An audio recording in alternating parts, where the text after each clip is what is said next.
It's Monday morning, September 14th. Thanks for clicking on the Morning Swim Show. The Swimming World team has touched back down at home base here in Phoenix, Arizona for a couple days after a great weekend in Fort Lauderdale, Florida, where the 2009 American Swim Coaches Association Clinic took place. We have a couple days back here at home before we go back out on the road for the United States Aquatic Sports Convention taking place in Chicago, Illinois. But we want to take the chance to look back at the weekend that was. It was a pretty big weekend for us, debuting Swimming World Television. We got all sorts of great interviews from the weekend. If you haven't had a chance to check those out, make sure to do so. We've saved one interview for the Morning Swim Show this morning, and that happened to be my first interview with Randy Reese. Terrific sit down with one of the greatest coaches of all time. So check out our interview with Randy Reese. Swimming World Television, joined by none other than Randy Reese. Randy, thanks for taking the time joining us here at ASCA. Is this an event that you make a point to come to every year? No, actually, this is the first time in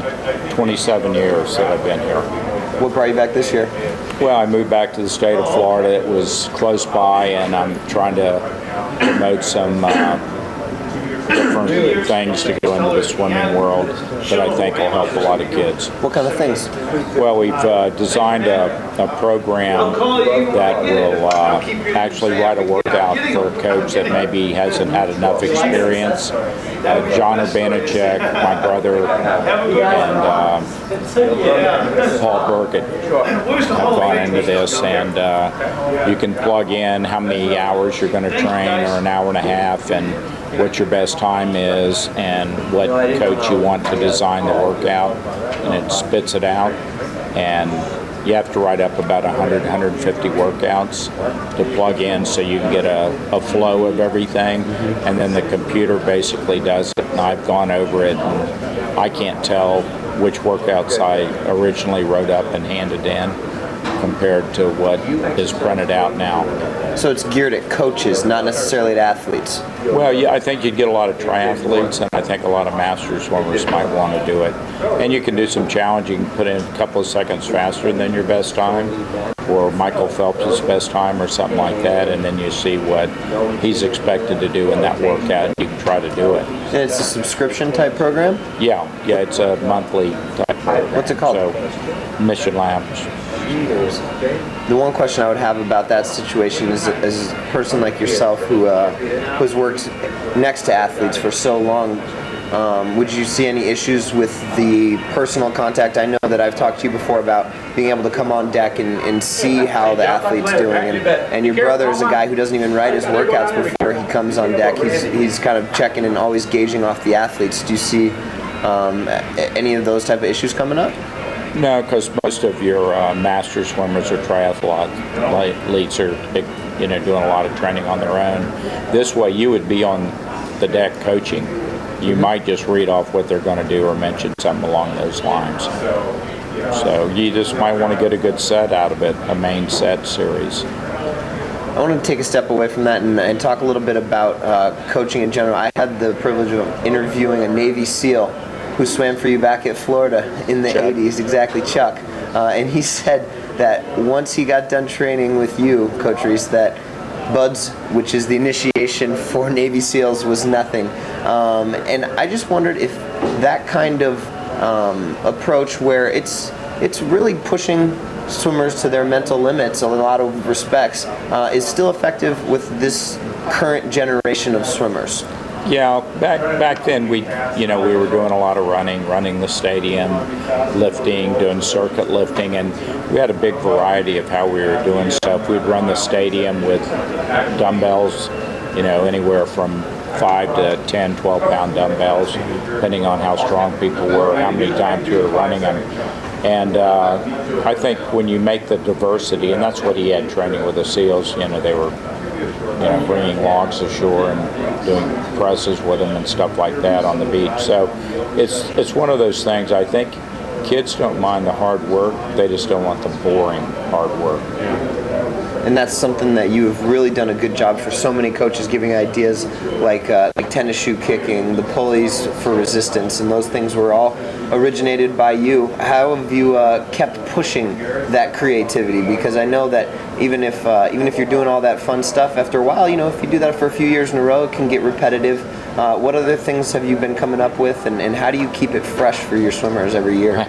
You're doing a lot of different sets and intervals and things, so I never do the same workout. Every time I go in, there's a purpose and a direction I need to head. And I move people around in different lanes, and there might be a distance workout or middle distance. Sometimes everyone does the same workout. Sometimes, each lane does something different. So it's worked out well. We've gone from, we have 25-yard pulleys, but now we have 22 50-meter pulleys set up. Wow. And it's a different change. Just a few more pulleys that the rope runs through. We've got a very tall ceiling in the Long Center in Clearwater, where I'm located now, and have plenty of pull time, and the kids have really responded well to that, because it's different. When you have kids that all they've done is, played wall tag or whatever, you start throwing pulleys, short, long course, kicking with shoes, doing some running, and you start mixing it up, and I think it's just a lot more entertaining, and I think the kids get so much more out of it from a fitness standpoint, because you're approaching the muscle in a lot of different ways and movements, and cardiovascular also. This is your second fall at Clearwater after leaving a long stint in Austin, Texas at Longhorn.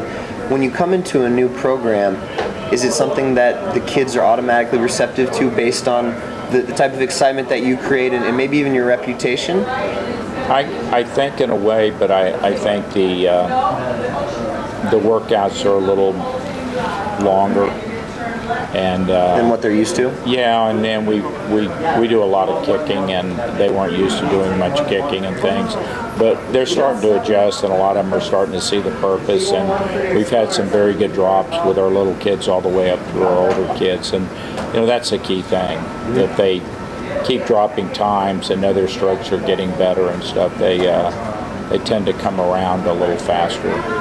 It's been a year, and now they're starting to come around. I mean, is that a pretty accurate timeline? We had good drops, after the first couple of months, just doing a lot of stroke work and things like that, and working on getting them stronger. But I think it's just being consistent that they keep seeing repeat times dropping, not only meet times. Then when you see the repeat times in practice and the sets and everything dropping, I think that's when you really start benefiting from them getting interested in the training and really pushing themselves. Did you ever adjust your training for the new generation of suits that are soon to come to an end? Not really.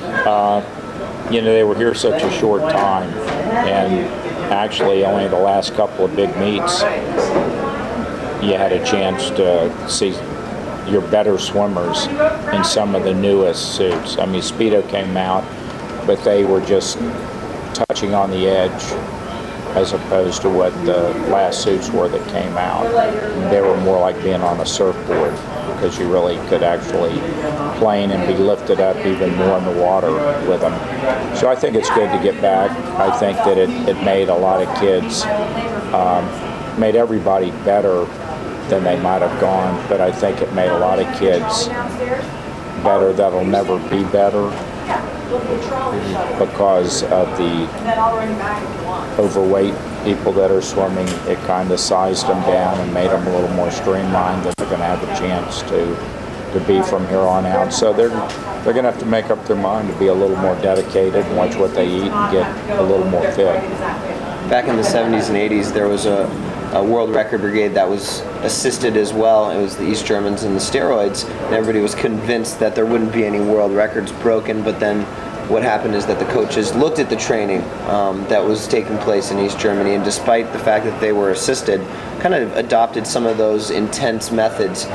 Is there any way we can take this situation where we look at the recent world records as assisted, and as a coach look and say, all right, this is why these suits benefited. Now we can learn from this and maybe put it into the next couple years of training and maybe change the way we look at training at all? I hope so. You know, you're seeing a lot more research. The cameras are getting a lot better and a lot more filming, and the clarity's great, and there's a little more analyzing, but I still think there needs to be more understanding of what you really get out of the different areas of training. And to me, you know, people do pulse rate and lactates and stuff like that, but I don't think that's the key thing. I think that there's got to be better ways to judge strength and endurance and stuff. And I think the pulleys are by far the best way to do that. What is it about the pulleys that make them so effective? Well, one, you have to get hold of the water, and two, the better your stroke is and more efficient you are, the easier it is to pull the weight up. And depending on whether you're going long or short course would mostly do even heavier weight, but you can make it to 25. Long course, it gets to be more of a little more endurance oriented. After about 30, 35 meters, a lot of times somebody that's unfit, you start seeing what's breaking down in their stroke. And see, with that many pulleys, I can have so many people doing it and have my whole group in there and start really seeing what the whole workout's doing, where so many people buy one or two for their pool, and then they're over there and they never get to see the other kids, you know, on a daily basis. And it can change daily. If you beat them up the day before and get on pulleys, they're going to fall apart sooner if they're tired and haven't recovered. So I think they're a way to tax the body in every way that you need to be fit in swimming.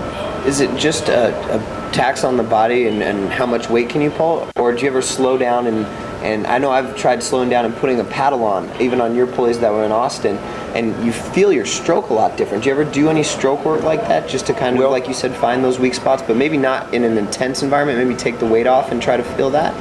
Well, going 50 meters, you've got to have a lot less weight, and you start feeling what's going to fall apart a little bit before you get to the other end.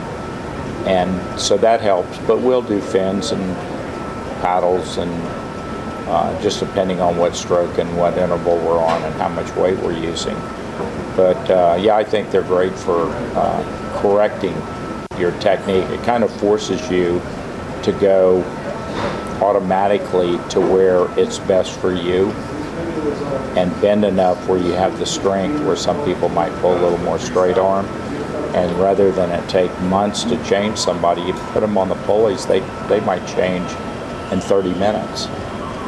And anytime you can make changes that rapid with somebody, then you're going to get, you know, the time drops and the things they're looking for. Great stuff, Randy. I can't thank you enough for taking the time to sit down. Thank you. Swimming World Television coming to you from Fort Lauderdale, Florida in ASCA 2009. Thanks to Randy and all the coaches who took the time to sit down in our studio this weekend. We're going to end the show today by kind of looking back at the weekend that was with a little highlight video we've put together. So thank you once again for tuning into the Morning Swim Show. We'll see you tomorrow. Welcome to beautiful Fort Lauderdale, Florida, home of the 2009 American Swim Coaches Association's annual convention. All sorts of good stuff going on inside the Marriott. Let's go check it out. Here at Ground Zero, the starting point for the ASCA Clinic. This is registration. We're about to go into the convention center. There's 2 stories of booths set up. Let's go check it out. I'm in love with the way you are. Do you know what I mean? Are you there, are you scared of the way? Catching up with Dan Meinholz, Swimming World Television, coming to you from the ground floor here at ASCA. Dan, how's the weekend been? You get a lot of foot action here? It's been good. Traffic's been pretty good. Compared to years past, it's maybe been a little bit slower. We have a situation here where the vendors are in 2 different levels, but for the most part, there's a lot of different types of businesses that are here. So it's drawing people. You know, the coach that's inquiring and wants to learn about equipment, apparel, what have you, they're checking in with us. So it's been pretty good. It's more of a connection thing as opposed to actual sales. I mean, you're just trying to build those relationships here. Is that the idea when you have a booth here at ASCA? Right. We've even changed the way we presented a little bit this year because it's very much about networking. It's about talking to the other coaches. It's about meeting you. It's about talking to the vendors and the manufacturers and things like that. So it's good. I mean, one of the things that is most beneficial for me being here oftentimes is talking to the people that I work with.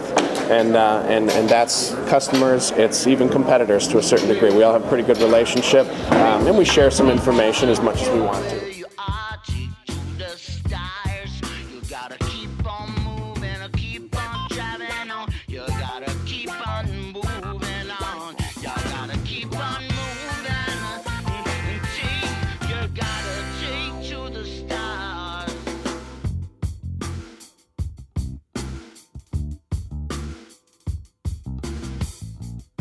Here at ASCA 2009, we've come out to the pool right next to the Marriott here, and we've stumbled upon a Josh Davis clinic. Check out the lineup Josh Davis has. He's standing right next to Gary Hall in the pool, Garrett Webergale, Carolyn Joyce, and none other than Katie Hoff.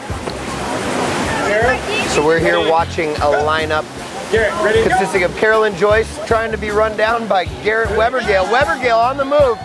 Here we go. He's coming!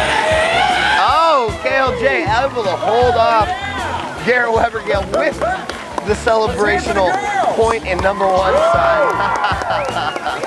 Sorry, Garrett, I timed you wrong. Closing out ASCA 2009 here with Rachel Stratton from Go Swim, also the newest assistant coach at Navy. Congratulations, Thank you. Rachel. Thank you. What do you think about this weekend so far? How's it been for Go Swim? It was great business for us.